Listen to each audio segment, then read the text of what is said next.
করা হবে শিবপ্রসাদ আর শীতলের বিয়ের ব্যবস্থা। তো বন্ধুরা, পরশুরাম আজকের নায়ক ধারাবাহিকের আগামী পর্বে আপনারা দেখতে পাবেন যে শিবপ্রসাদ শীতলের সঙ্গে ইন্টারোগেট করছে, যেখানে শিবপ্রসাদ জিজ্ঞেস করছে যে তুমি এনজিও সম্পর্কে যা জানো সব বলে দাও। তখন শীতল বলে যে আমি কিছু বলবো না, তুমি তো সবই জানো। সেদিনকে তুমি শ্যুট করেছিলে, তোমার সঙ্গে বলরামও ছিল, তুমি তো সবই জানো। নৌকায় তোমার স্ত্রীও ছিল, তো তাকে এনে জিজ্ঞাসাবাদ করো না। তখন পরশুরাম আরেকবার জিজ্ঞেস করে যে যা জানো বলে দাও। তখন শীতল বলে যে তোর হিম্মত আছে তো নিজের স্ত্রীকে এনে ইন্টারোগেশন কর। তুমি সুখের সংসার করবে আর আমার এই অবস্থা হবে। তুমি দুটো ছেলে মেয়ে নিয়ে সুখের সংসার করছো, তোমার জন্য আমার এই পরিণতি।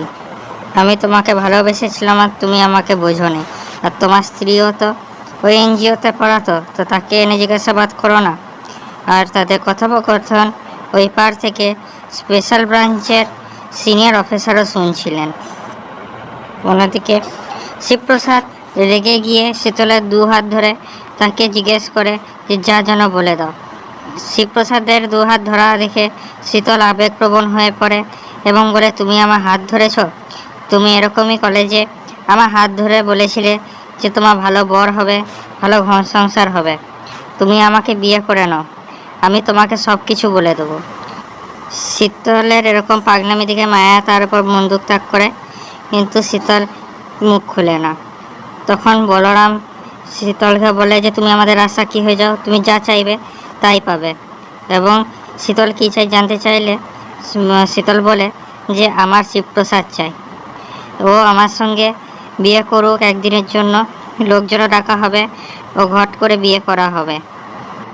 তারপর শীতল কাঁধে কাঁধ মিলিয়ে শিবপ্রসাদের সঙ্গে সকল অপরাধীগুলোকে ধরতে সাহায্য করবে। এই কথা শুনে শিবপ্রসাদ বলে যে তুমি এখনও আমাকে চিনোনি, তোমার কাছ থেকে কিভাবে সব উগলে নিতে হবে সেটা আমি ভালো করেই জানি। পরবর্তী সিনে শিবপ্রসাদকে টটিনির ফোন আসে।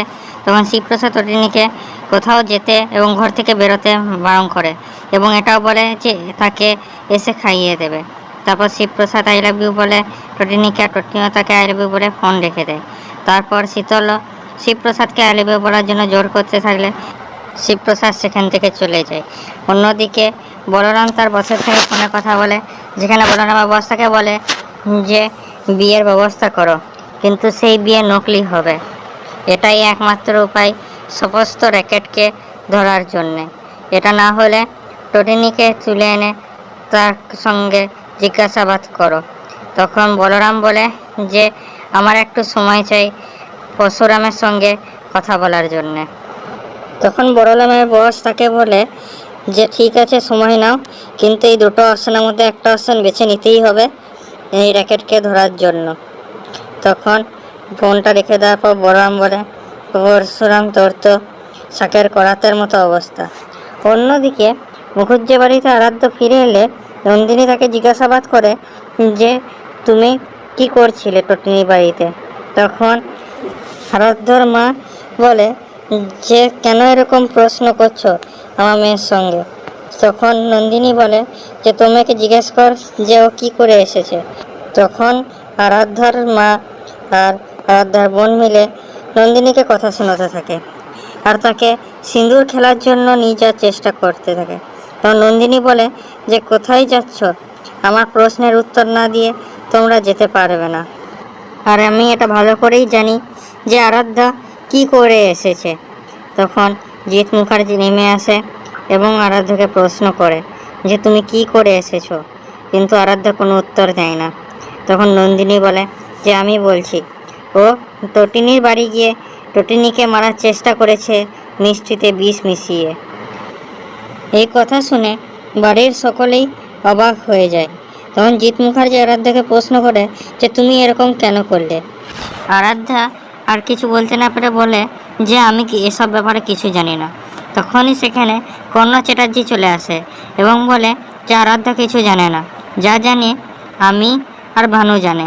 তখন দীপালি কর্ণ চ্যাটার্জিকে বলে যে সব কিছু তো মিটে গিয়েছে, তাহলে কেন আপনি আমার মেয়ের পিছনে পড়ে আছেন?